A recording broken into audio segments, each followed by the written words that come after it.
자, 1번 문항 보면 윗글에 대한 설명으로 적절한 거 이렇게 나와 있네요. 그래서 설명이란 단어는 완전 유형이 결정이 되어 있습니다. 그래 구조를 물어보는 거죠. 그러니까 우리는 전체 내용 떠올리기라는 전략을 쓸 거예요. 그래서 각 문단별로 중심 내용이 뭐고 전체 흐름이 어떻게 가고 있는지를 판단하면 1번은 답이 나온다라는 거. 자, 그다음 2번 문항 음악적 요소. 음악적 요소에 대한 이해로 적절하지 않은 것은 이렇게 되어 있습니다. 그래서 네모가 쳐져 있는 거 봤을 때 얘도 기호로 나타나 있으니까 지문 안에 밑줄이 그어져 있을 겁니다. 자, 그래서 얘를 찾아보니까 마지막 문단 6문단에 첫째 줄에 나와 있어요. 6문단의 첫째 줄에 음악에는 다양한 음악적 요소들이 사용되는데 라고 이야기했죠. 그래서 얘는 마지막 문단이 아니군요. 7번째 문단이 또 있네. 6번째 문단이 기준일 것이다 라는 것을 알 수가 있습니다. 그래서 이거는 틀리면 안 되는 문항에 해당을 하고요. 자, 그 다음에 3번 문항으로 가서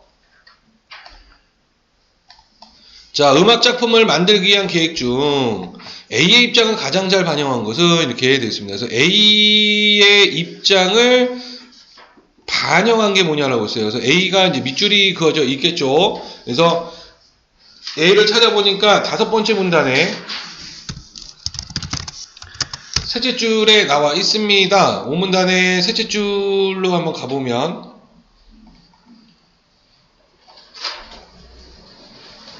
한슬리크라고 나와 있죠. 그렇죠? 그래서 5문단에 이제 한슬리크가 중간쯤에 있으니까 앞뒤에 이 5번째 문단에서 한슬리크의 주장이 나올 거예요. 자, 그렇다면 얘도 근거가 5문단일 것이다 라고 판단이 들기 때문에 틀려서는 안 되는 문항에 해당을 한다. 자, 그 다음에 4번 문항 윗글에 그림에 대한 이해로 적절한 게 무엇이냐라고 되어 있습니다. 그래서 그림이 어디에 있는지를 우리가 또 한번 찾아보면 그림은 세 번째 문단에 그렇죠? 3문단에 나와 있습니다. 그래서 3문단을 보니까 그림이 이렇게 나와 있죠? 그럼 그림을 설명하고 있는 건 여기 그림처럼 이러니까 세 번째 문단이 근거가 될 것이다. 그러니까 얘도 틀리면 안 되는 문항에 해당을 해요. 문항수가 많을 뿐이지 막 어렵지는 지금 않습니다. 자, 그 다음에 이제 5번 문항 A를 바탕으로 이렇게 이야기를 했어요. A를 바탕으로 보기에 대해 설명한 것으로 적절하지 않은 것. 자, 그래서 이제 A가 어딘지를 우리가 찾아보니까 A가 네 번째 문단이 그쵸? 4문단이 A에 해당을 하고 그래서 근거가 4문단이구나. 4문단을 통해서 문제를 풀 수가 있구나 라고 생각이 드는데 뭐가 보여요? 숫자가 보였습니다. 별 표시 치고 맨 마지막 그리고 미루어 뒤로 이제 미루어 놔야 되겠네요. 그렇죠? 그래서 얘는 머리가 뽀개질 수도 있어요. 자, 6번 보기를 바탕으로 할 때 기억과 쓰임이 유사한 것은 이렇게 씁니다. 자, 그랬을 때 이제 기억이 지금 밑줄이 그어져 있겠네요. 그렇죠? 자, 그래서 기억을 찾아보니까 기억이 어디 있느냐? 여기 있네요. 그렇죠? 세 번째 문단에 악기가 내는 소리에 식별 가능한 이렇게 씁니다. 그래서 내다라는 거. 그래서 3문단에 첫째 줄에 나와 있고 그 다음에 그래서 이제 걔와 관련지어서 보기를 읽고 가라고 이야기를 했죠. 그렇죠? 자, 그럼 이제 지문으로 한번 가서 내용 파악을 하면서 가보도록 합시다. 첫 번째 문단. 자, 음악은 소리로 이루어진 예술이다. 예술이 아름다움을 추구한다면 음악 또한 아름다움을 추구해야 할 것이다. 그렇다면 아름다운 음악 작품은 듣기 좋은 소리만으로 만들어질 수 있는 것일까? 음악적 아름다움은 어떻게 구현되는 것일까? 자, 그래서 지금 앞으로 할 얘기가 음악적 아름다움에 대해서 그렇죠? 이야기를 할 것이다 라고 지금 이야기를 하고 있습니다. 두 번째 문단. 자, 음악에서 사용하는 소리라고 해도 대부분의 사람들은 피아노 소리가 심벌주 소리보다 듣기 좋다고 생각한다. 이 중 전자를 고르는, 후자를 시끄러운 음이라고 한다 해서 고르는 음과 시끄러운 음을 설명을 했어요. 그렇죠? 자, 그래서 고른음은, 자, 고른음 다시 반복되고 있고, 자, 주기성을 갖고 있다라는 거. 그러나 시끄러운 음은 반복되고 있죠. 주기성을 갖지 못한다라는 거. 자, 그래서 주기성이 있으면, 듣기가 좋다라는 거죠. 일반적으로 음악에서 음이라고 부르는 것은, 자, 음에 대해서 이야기하죠. 바로 고른음을 지칭한다. 고른음은, 자, 고른음 계속 나오고 있어요. 그죠? 주기성을 갖기 때문에 동일한 파형이 주기적으로 반복이 된다. 이때 같은 파형이 1초에 몇 번 반복되는가를 진동수라고 한다. 자, 진동수가 커지면 음높이, 즉 음고의 개념 또 설명은요, 높아진다. 고른음 중에서 파형이 사인파인 음파를, 자, 파형이 사인파인 음파를 단순음이라고 한다. 사인파의 진폭이 커질수록 단순음은 소리의 세기가 커진다. 자, 그래서 비례관계, 진폭이 커질수록 소리의 세기가 커진다라는 비례관계가 나왔습니다. 그렇죠? 자, 대부분 악기에서 나오는 음은 사인파보다 복잡한 파형을 갖는데, 이런 파형은 진동수와 진폭이 다른 여러 개의 사인파가 중첩된 것으로 볼 수 있다. 이런 소리를 복합음이라고, 자, 복합음의 또한 개념을 설명했죠. 바로 진동수와 진폭이 다른 여러 개의 사인파가 중첩되어 있다는 거. 자, 복합음을 구성하는 단순음을 부분음이라고 한다. 부분음 중에서 가장 진동수가 작은 것을 기본음이라고 하는데, 귀는 복합음 속의 부분들 중 기본음의 진동수를 복합음의 진동수로 인식한다. 이렇게 씁니다. 자, 두 번째 문단에서 네모가 엄청 쳐져 있죠. 이렇게 네모가 많이 쳐져 있다는 건 개념을 그만큼 많이 던져줬다는 거고, 개념을 많이 던져줬다라는 것은 그만큼 난도가 높다라는 거예요. 자, 그래서 지금 여기서 일단 제일 중요한 게 보니까 고른음에 대해서 이야기를 했고, 그 다음에 단순음에 대해서 이야기를 했고, 그 다음에 복합음, 그 다음에 부분음, 기본음. 자, 얘네들은 다 관련이 있어요. 그렇죠? 다 관련이 있고, 그래서 그 연관관계를 우리가 여기서 파악을 해야 되겠구나라는 거를 알 수가 있다는 거. 그리고 음고의 개념도 여기서 설명을 했습니다. 그렇죠? 자, 이제 세 번째 문단. 자, 악기가 내는 소리의 식별 가능한 독특성인 음색은 부분음들로 구성된 복합음의 구조, 즉 부분음들의 진동수와 상대적 세기에 의해 결정된다. 자, 그래서 지금 보면은 음색에 대해서도 정의를 내렸죠. 바로 악기가 내는 소리의 식별 가능한 독특성이다라고 했습니다. 그렇죠? 자, 그래서 지금 보면은 부분음들로 구성된 복합음의 구조, 즉 부분음들의 진동수와 상대적 세기에 의해 결정된다는 거야. 자, 현악기나 관악기에서 발생하는 고른음은 기본음 진동수의 정수배의 진동수를 갖는 부분음들로 이루어져 있지만, 자, 그래서 고른음, 다시 한번 나왔죠. 반복되고 있죠. 자, 얘는 기본음 진동수의 정수배의 진동수. 타악기 소리는 부분대 진동수가 기본음 진동의 정수배를 이루지 않는다. 자, 이러한 소리의 특성을 시각적으로 보이는 소리 스펙트럼은 복합음을 구성하는 단순음 성분들의 세기를 진동수에 따라 그래프로 나타낸 것이다. 자, 그래서 지금 보면은 소리 이제 스펙트럼에 대해서 이야기하죠. 이 그림을 얘기하죠. 그래서 복합음을 구성하는 단순음들 성분들의 이 세기를 진동수에 따라 나타냈다. 그래서 진동수와 세기를 기준으로 나타낸 거예요. 자, 고른음의 소리 스펙트럼은 그림처럼 일정한 간격으로 세로 막대들로 나타나는 반면에, 자, 고른음인 경우에는 일정한 간격으로 늘어서 있다는 거죠. 자, 시끄러운 음의 소리 스펙트럼에서는 막대 사이 간격이 일정하지 않다. 자, 그래서 세 번째 문단에서 일단은 음색의 개념을 던져줬죠. 식별 가능한 독특성이다라는 거. 그런데 얘네들은 복합음의 구조로 되어 있다라는 거. 자, 그래서 보니까 고른음은 정수배 진동수를 갖게 되고, 결국에 이 고른음은 일정한 간격으로 되어 있어요 라고 이야기했습니다. 자, 네 번째 문단으로 가서 역시 시험 문제 또 물어보는 문단이죠. 두 음이 동시에 울리거나 연이어 울릴 때 음의 어울림, 즉 협화도는, 자, 협화도의 개념을 또 설명했어요. 자, 두 음이 동시에 울리거나 연이어 울릴 때 이때 음의 어울림을 이야기하는 거죠. 자, 음정에 따라 달라진다. 얘는 이제 음정에 따라 달라진대요. 여기서 이제 음정이란 두 번째 개념이 또 나옵니다. 두 음의 음고 간의 간격을 말하며, 자, 두 음이 있고 음고 간의 간격이다. 자, 높은 음고의 진동수를 낮은 음고의 진동수로 나눈 값이 바로 음정이다.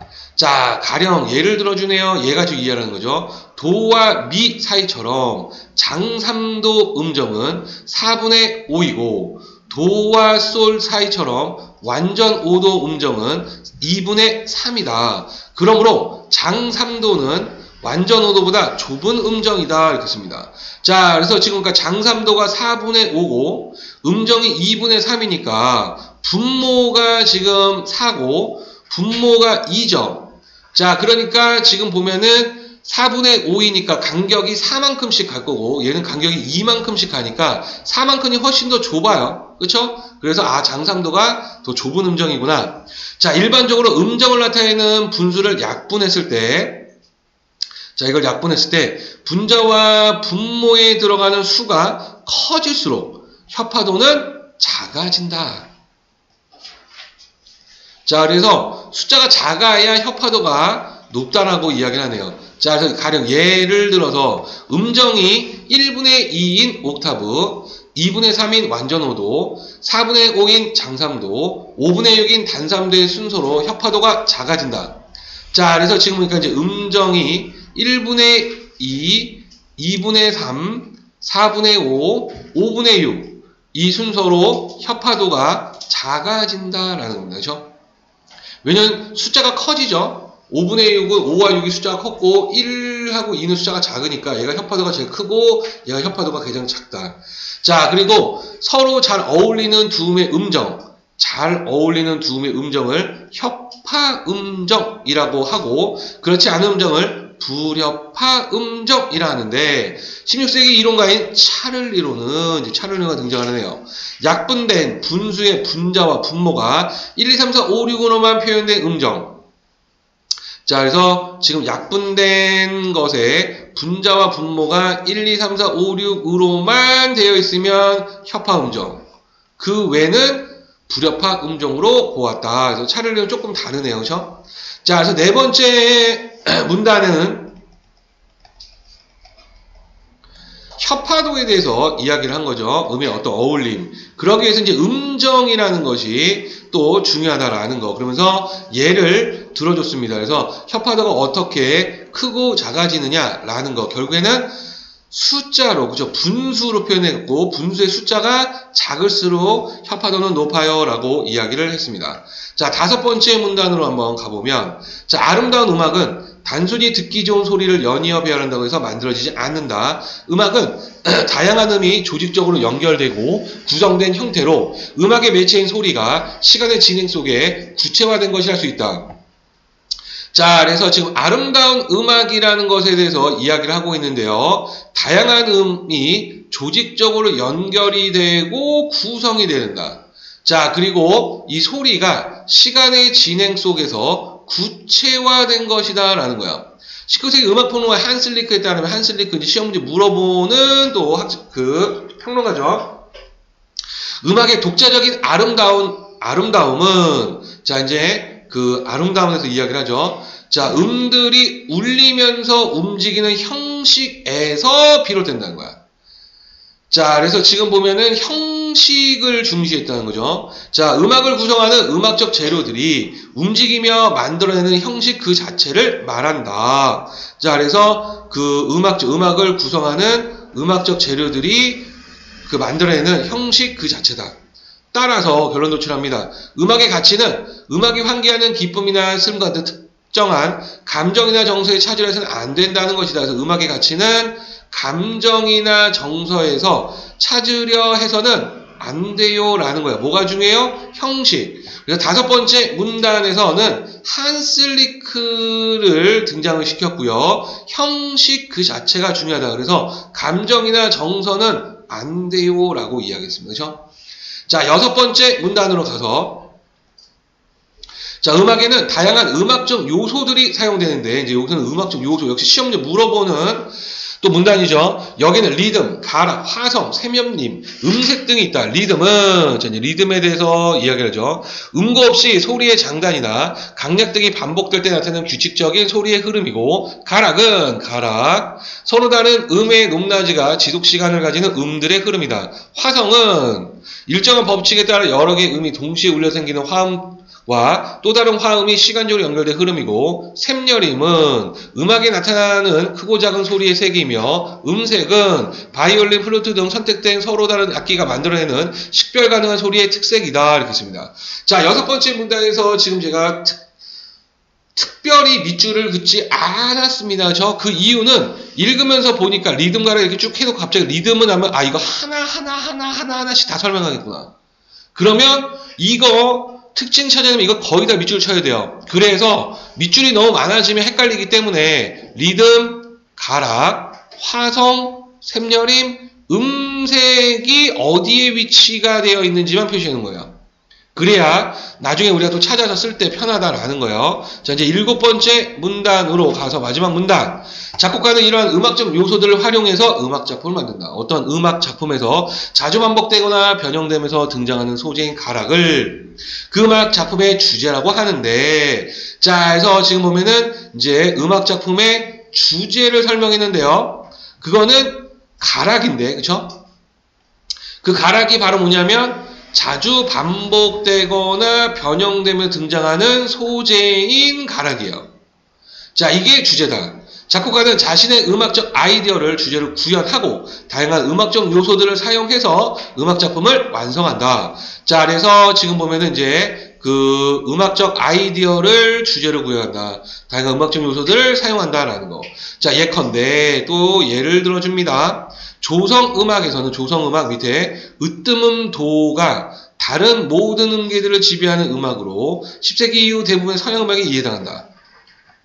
자, 정해진 박자 내에서 질서를 가지고 반복적으로 움직이는 리듬이 음표나 쉼표의 진행으로 나타나고, 자, 그래서 지금 보면은 그 리듬, 자, 이 리듬이 음표나 쉼표의 진행으로 나타난다는 거죠. 어떤 조성의 음계음들은 음들을 소재로 한 가락이 나타나고, 자, 그 다음에 그 어떤 조성의 음계음들을 소재로 한 가락. 주제는 긴장과 이완을 유발하는 다양한 화성 진행을 통해 반복되고 변화한다. 그래서 음악은 다양한 특성을 갖는 음들이 유기적으로 결합한 소리의 예술이라 볼 수 있다. 이렇게 되어 있습니다. 그래서 다양한 특성을 갖는 음들이 유기적으로 결합한 것이다.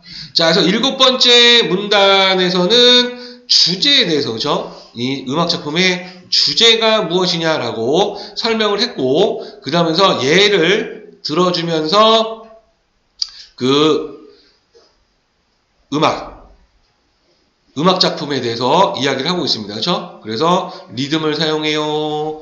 그 다음에 가락을 사용해요. 주제가 나타나요. 뭐 이런 거. 이게 다 유기적으로 결합이 된 것이다. 라고 이야기를 하면서 마무리를 했습니다. 자, 그러면은 1번 문항으로 이제 한번 가보면, 자, 위클에 대한 설명으로 적절한 거. 결국에는 첫 번째 문단의 핵심어가 나와 있죠. 바로 음악적 아름다움에 대해서 이야기를 하면서 두 번째 문단에서 지금 보면은 진동수를 가지고 또 설명했죠. 고르는 뭐 부분음 이런 거 설명했고, 세 번째 문단도 지금 보면 진동수와 세기를 나타내는 그리프가 나타나 있고요. 네 번째 문단에서 협화도를 또 설명을 하면서 분수를 설명을 했고, 다섯 번째 문단에 한슬리크가 등장을 했고요. 그렇죠? 그래서 형식이 중요한 거예요. 여섯 번째 문단에서 음악적 요소들을 설명했고, 마지막에 그 음악 작품이 어떻게 구성되느냐. 결국에는 음악적 아름다움, 그렇죠? 음악적 이 아름다움을 과학적으로 분석하고 있구나 라는 거를 알 수가 있었다. 그래서 첫 번째 문단에서 음악적 아름다움은 어떻게 될까? 그러면서 두 번째 문단 이후부터 과학적으로 분석해서 나타냈다라는 거. 정답은 4번으로 가야 되겠구나라는 걸 알 수 있죠. 자, 그 다음에 2번 음악적 요소에 대한 이해로 적절하지 않은 것. 자, 6문단에 다 나와 있습니다. 리듬은 높이를 가지는 규칙적인 소리의 흐름으로 음악에서 질서를 가진 음표나 쉼표의 진행에 활용되는 요소다 그랬습니다. 자, 그래서 지금 첫 번째 이제 리듬 찾아봐야 되겠죠. 육문단으로 가서 찾아보면 일단 리듬은 음고가 없다라고 이야기했어요. 자, 그럼 음고라는 것은 또 어디서 설명하고 있냐면 두 번째 문단에서 높이가 음고라고 그랬어요. 그래서 이 문단의 다섯째 줄과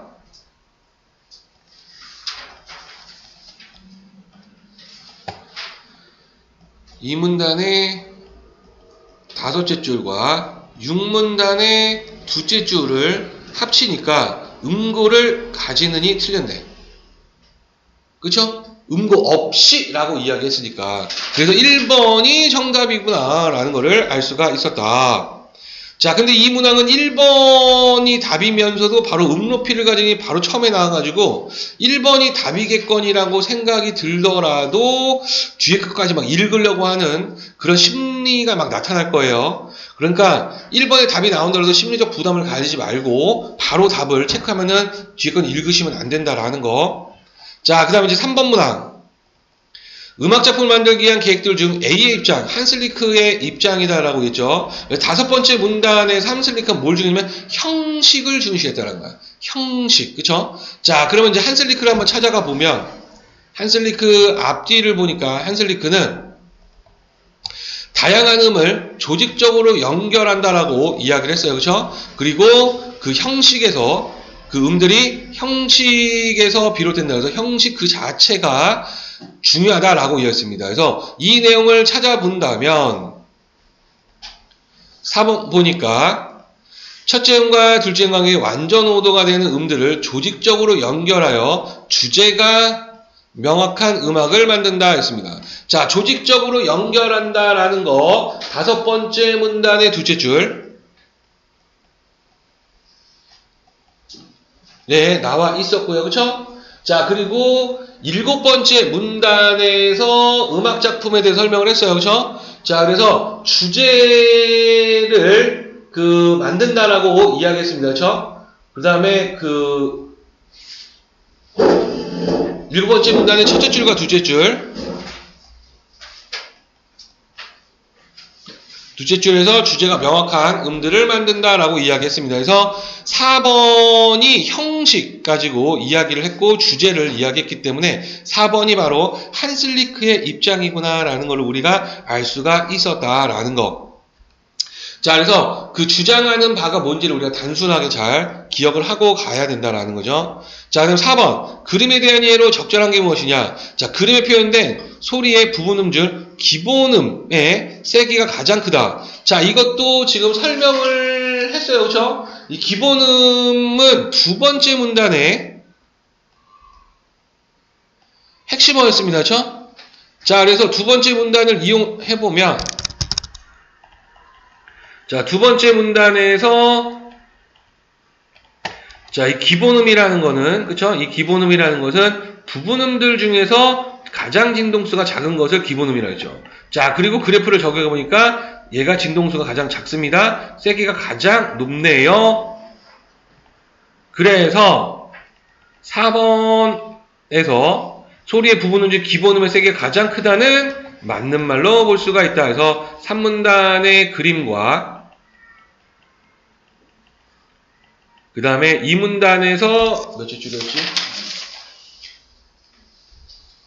기본음이 9째 줄과 10째 줄 9에서 10을 통해서 3번이 맞구나라는 것을 알 수가 있었다.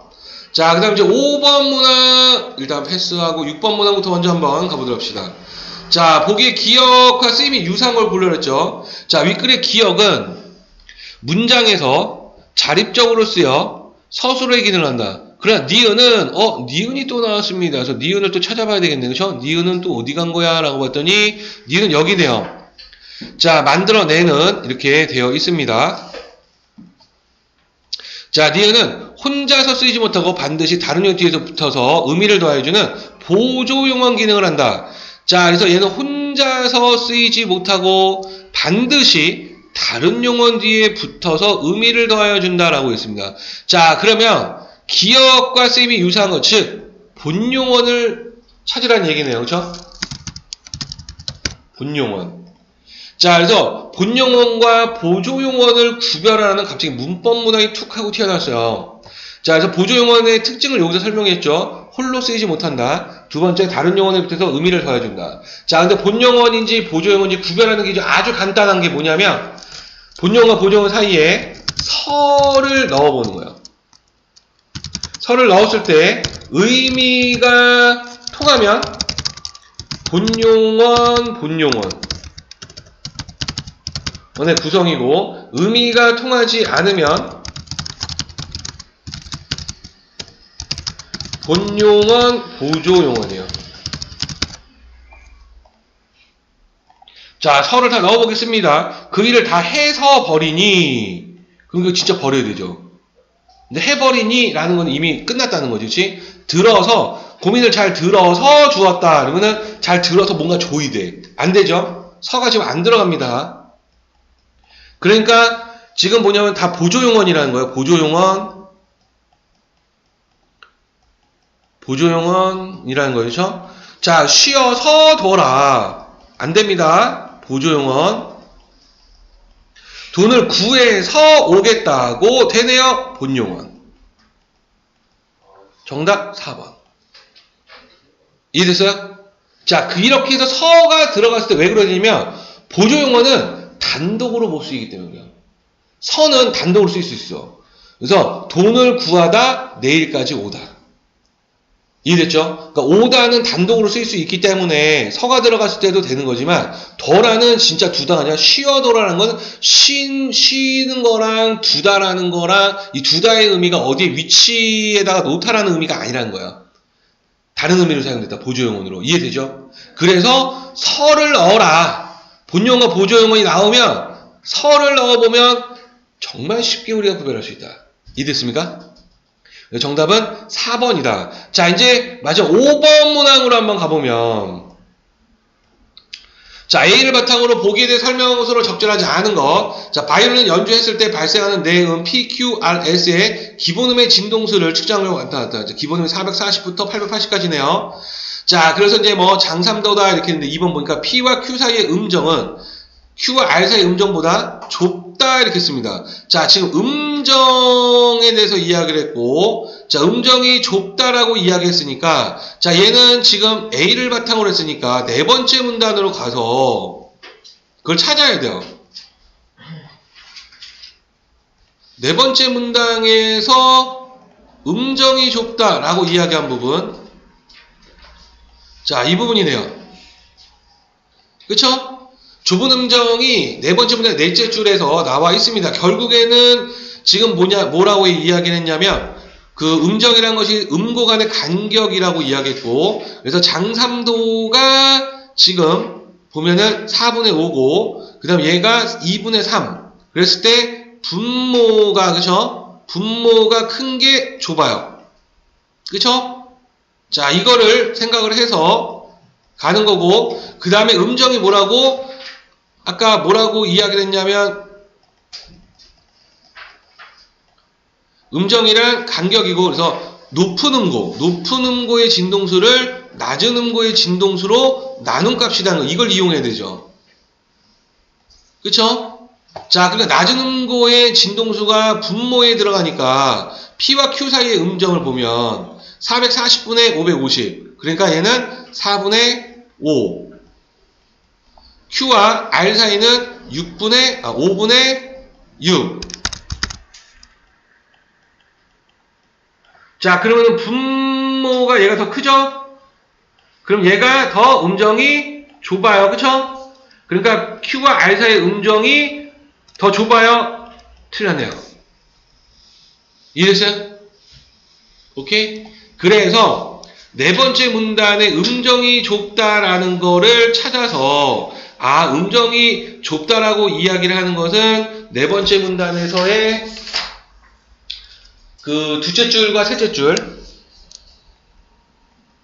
이용해서 낮은 이거에 진동수를 분모에 넣어야 된다라고 이야기한 거고, 그러면서 예를 들어서 셋째 줄과 넷째 줄, 그쵸? 셋째 줄과 넷째 줄을 통해서 4분의 5인 장산도가 2분의 3인 완전 5도보다 더 좁다라는 걸 이용해서 분모가 크면 좁은 거구나 라는 걸 통해서 정답이 2번이구나 라는 거를 알 수가 있었다라는 거. 자, 여기까지 질문 있으신 분? 없어요? 네. 없으면